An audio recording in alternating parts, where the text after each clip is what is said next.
প্রধানমন্ত্রী শেখ হাসিনাকে ছাত্র নাগরিক হত্যার দায় নিয়ে জাতির কাছে প্রকাশ্য ক্ষমা চাইতে হবে।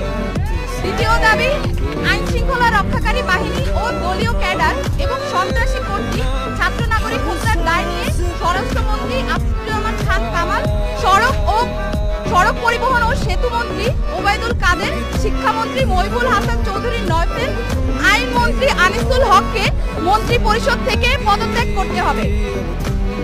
ইন্টারনেট শাটডাউন করে দেশে ডিজিটাল ক্র্যাকডাউন করায় তথ্য প্রতিমন্ত্রী জুনায়েদ আহমেদ পলককে পদত্যাগ করতে হবে।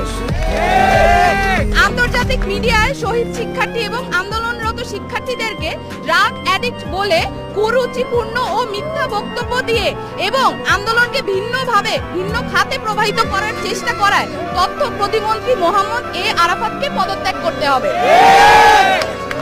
ঢাকা দাবি নাম্বার